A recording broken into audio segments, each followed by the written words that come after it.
പരീക്ഷയാണെന്ന് വല്ല വിചാരമുണ്ടോ നോക്കി.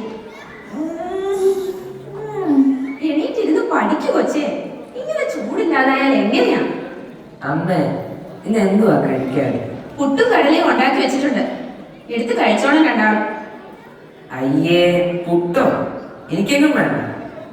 അച്ഛൻ, ഞാൻ വല്ല ബർഗറും വാങ്ങി കഴിച്ചോളാം. അച്ഛൻ, ഈ ചെക്കിന്റെ ഒരു കാര്യം. അനു, എനിക്ക് നോക്കിയുണ്ട്, ഞാൻ ഇറങ്ങുക. ആ, ഉച്ചയ്ക്ക് കോച്ചിങ് സെന്ററിൽ വരാൻ മറക്കരുതേ. ഇന്നാണ് ഫൈനൽ റിവ്യൂ. അറിയാലോ, അച്ഛൻ 2 സർജറിക്ക് നടുവിൽ സമയം ഉണ്ടാക്കി വരുവാണ്. ലേറ്റ് ആക്കല്ലേ കേട്ടോ. എന്ത് നല്ല സ്വപ്നമായിരുന്നു. എന്തായിരുന്നു ഇന്നത്തെ സ്വപ്നം? നമ്മളെല്ലാരും സ്റ്റേജിൽ പാടി പാടി തകർക്കുന്നു. അതിന് എനിക്ക് സ്റ്റേജിൽ കയറാൻ പേടിയല്ലേ? സ്വപ്നത്തിലെന്ത് പേടി? ഈ ജീവിതം സ്വപ്നം പോലെ എളുപ്പമായിരുന്നുവെങ്കിൽ സത്യം, ഞാൻ പൊളിച്ചേനെ. ആട്ടെ, ജോസഫ് സാർ ഇല്ലായിരുന്നോ സ്വപ്നത്തിൽ? എങ്ങനെ മനസ്സിലായി? നിങ്ങളെന്റെ മനസാക്ഷി സൂക്ഷിക്കുകാരാ?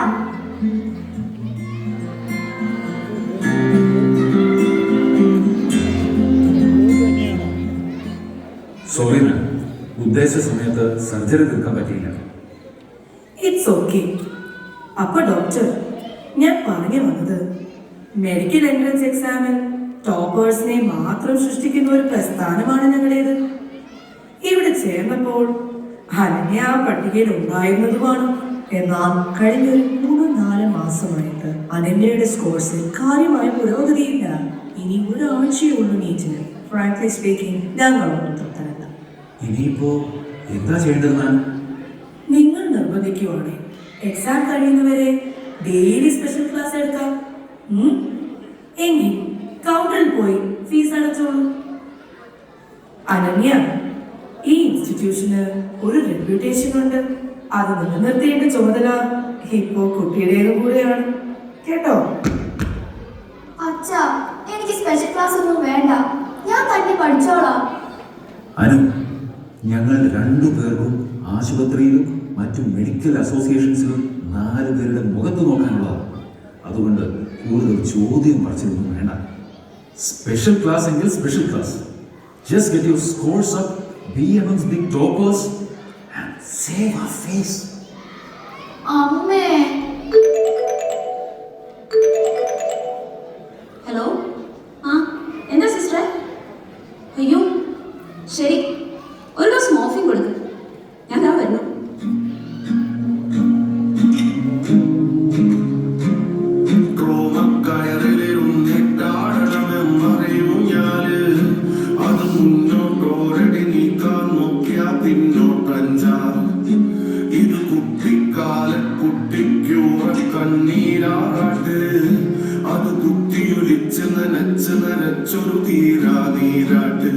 ഇങ്ങനെ കരയാതിവിടാനും ഇതുവരെ കരകേറിയിട്ടില്ല. എന്നാ കരയാൻ തോന്നിയാലും ഇവിടെ കരയാൻ പാടില്ല.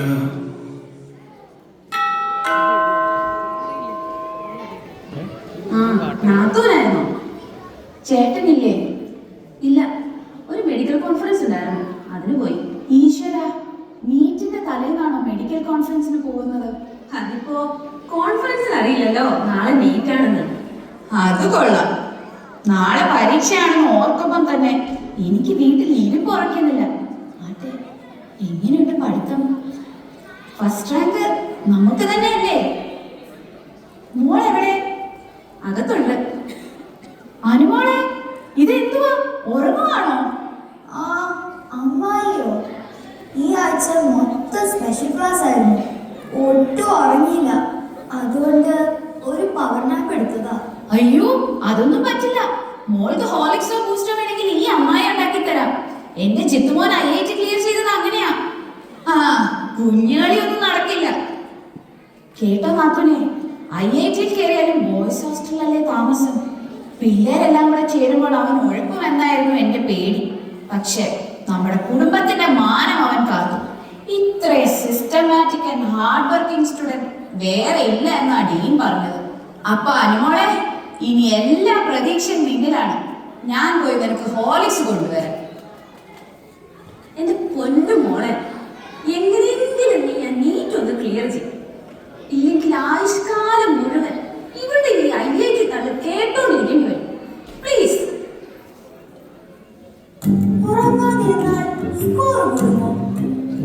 പരീക്ഷയുടെ തലേന്ന് ഉറക്കം ഒഴിവാക്കുന്നത് സ്കോർ മെച്ചപ്പെടുത്തുന്നതിന് പകരം പ്രതികൂലമായി ബാധിക്കാനുള്ള സാധ്യത കൂടുതലാണ്. വൈജ്ഞാനിക പ്രവർത്തനം, മെമ്മറി ഏകീകരണം, മൊത്തത്തിലുള്ള പരീക്ഷാ പ്രകടനം എന്നിവയ്ക്ക് മതിയായ ഉറക്കം നിർണായകമാണ്. ഹോർലിക്സ് കുടിച്ചാലോ? ഹോർലിക്സ് അത്യാവശ്യം സൂക്ഷ്മ പോഷകങ്ങൾ നൽകുന്ന ഒരു പോഷക പാനീയമാണ്. പക്ഷേ അതിന് നേരിട്ടോ ഗണ്യമായോ സ്കോർ വർദ്ധിപ്പിക്കാൻ കഴിയുമെന്നതിന് ശാസ്ത്രീയ തെളിവുകളൊന്നുമില്ല. പിന്നെ ഈ അമ്മായിക്ക് എന്തിന്റെ കേടാ? ഇന്ത്യൻ അമ്മായിമാർക്കും അവരുടെ കുട്ടികൾക്ക് പോഷകപാനീയങ്ങൾ നൽകുന്നതിൽ ഒരു പ്രത്യേക അഭിനിവേശമുണ്ട്. എന്തുകൊണ്ട്? സാംസ്കാരിക വിശ്വാസങ്ങൾ, സ്നേഹത്തിന്റെ പ്രകടനം, പരസ്യങ്ങളുടെ സ്വാധീനം, സാമൂഹിക മാനദണ്ഡങ്ങളും സമ്മർദ്ദവും. ഹോ, എന്റെ സ്വന്തം അമ്മായിയായി പോയി. അല്ലെങ്കിൽ എനിക്ക് കിണറ്റിലിടാമായിരുന്നു. അതിന് ഫ്ലാറ്റിൽ എവിടെയാണോ കിണറ്?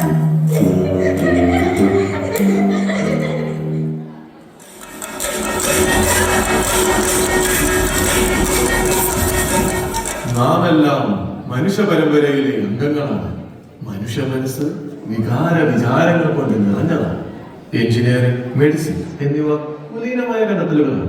ജീവിതത്തെ നിലനിർത്തിക്കൊണ്ടുപോകാൻ അവ അത്യന്താപേക്ഷിതവുമാണ്. എന്നാൽ കവിത, സൗന്ദര്യം, സ്നേഹം ഇവയിലൂടെയാണ് നാം ജീവിതത്തെ ആസ്വദിക്കുന്നത്. സർ, യെസ് അനന്യ, വരൂ. ഞാനൊരു ശാസ്ത്ര വിദ്യാർത്ഥിനിയാണ്. അങ്ങ് കലയുടെ അധ്യാപകൻ. വാസ്തവത്തിൽ എന്താണ് കല? മനുഷ്യനെ മനുഷ്യനായി നിലനിർത്തുന്നത് ശാസ്ത്രമല്ല, കലയാണ്. കല ജീവിതത്തെ അലങ്കരിക്കുന്നു. യെസ്, ഒരു ശില്പി പ്രണയത്തിന്റെ ആർദ്രത പ്രകടിപ്പിക്കുന്നു. കറക്റ്റ്. ഒരു കവി സാധാരണയായി സൗന്ദര്യം കണ്ടെത്തുന്നു. അതെ, ഒരു ചിത്രകാരൻ പ്രണയത്തിന്റെ അഭിനിവേശം ഉണർത്താൻ നിറം ഉപയോഗിക്കുന്നു.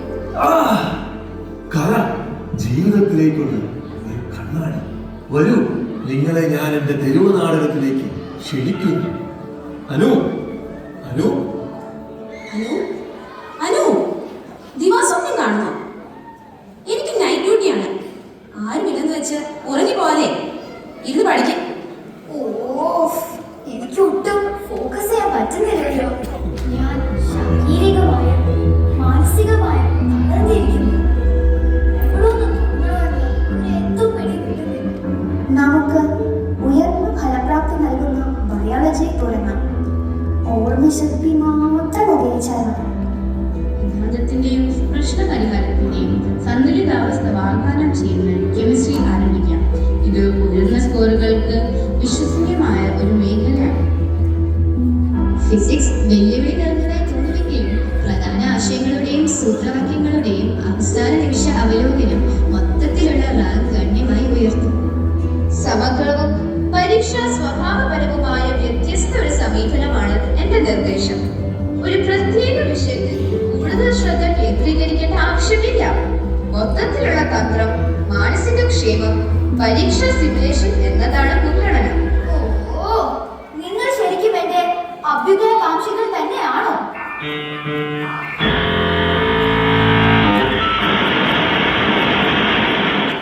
അയ്യോ, നിങ്ങൾ എല്ലാവർക്കും എന്ത് പറ്റി? എനിക്കൊരു ആവശ്യം വന്നപ്പോൾ നിങ്ങൾ ആരുമില്ലേ എന്റെ കൂടെ? ഇനി എന്ത് ചെയ്യും?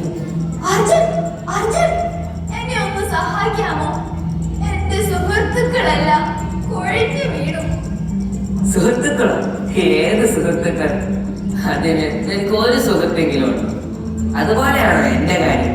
ഞാൻ ഓൺലൈൻ ഗെയിം കളിച്ചുകൊണ്ടിരിക്കുവായിരുന്നു. അപ്പോഴായി മുടിഞ്ഞ ഇന്റർനെറ്റ് ഔട്ടേജ്. ഇനി വീട്ടിൽ ഇരുന്നാ എനിക്ക് പുറയ്ക്കും. ഞാൻ പുറത്തേക്ക് ഇറങ്ങണം. എനിക്കിട്ട് പാല വെച്ചാണല്ല. അർജുൻ, അർജുൻ, please പോകില്ലേ? ഞാൻ തനിച്ചാണ്. Please, അർജുൻ. ഈ ഇൻസ്റ്റിറ്റ്യൂഷന് ഒരു റെപ്യൂട്ടേഷൻ കൊണ്ട് അത് നിർത്തേണ്ട ചുമതല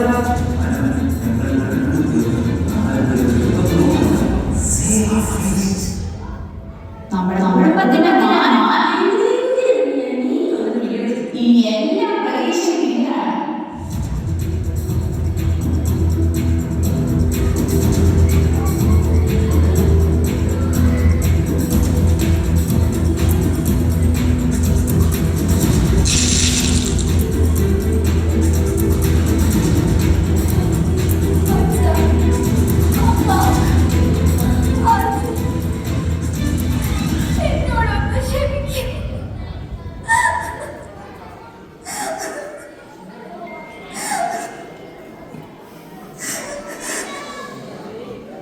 മോളെ, മോൾ ഉറങ്ങിയോ?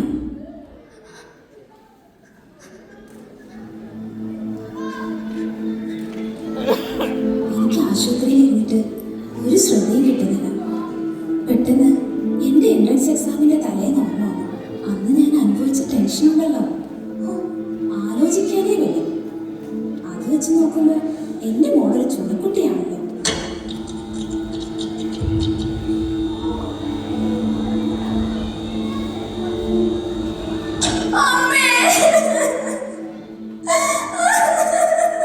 എന്റെ മോളെ, എന്ത് പറ്റി നിനക്ക്?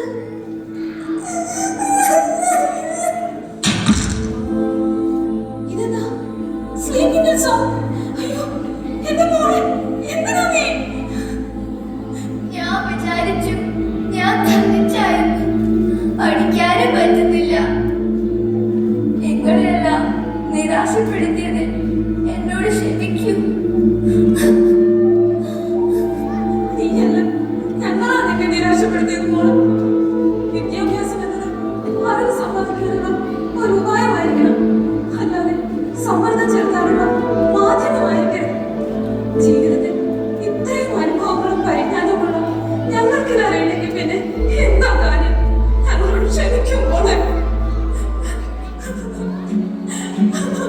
ഇങ്ങനെ കരയാതെ വിടാനും ഇതുവരെ കരകേറിയിട്ടില്ല. എന്ന കരയാൻ തോന്നിയാലും ഇവിടെ കരയാൻ പാടില്ല. ഇവിടെ കരയാത്തോടാനും കരയാനോടാത്തോടല്ല. സ്വന്തം വേദനയിൽ പകരം കരയാനരികിലൊരാളില്ല.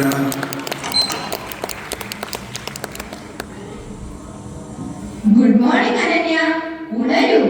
ഞങ്ങൾക്ക് നിന്നെ എങ്ങനെ സന്തോഷിപ്പിക്കാൻ കഴിയും? ഇനി എനിക്ക് നിങ്ങളെ ആവശ്യമില്ല. എനിക്കെന്റെ അമ്മയെ തിരിച്ചു കിട്ടി. നീ ആരോടാ മോളെ ഈ സംസാരിക്കുന്നത്? ആരുമില്ല അമ്മേ. എനിക്ക് അമ്മയെ നഷ്ടപ്പെട്ടു എന്ന് തോന്നിയുടെ നിമിഷം ഞാൻ അമ്മയുടെ സ്ഥാനം ഒരാളെ ഏൽപ്പിച്ചു. എന്നാൽ ഉപ്പോളം വരുമോ ഉപ്പിലിട്ടത്?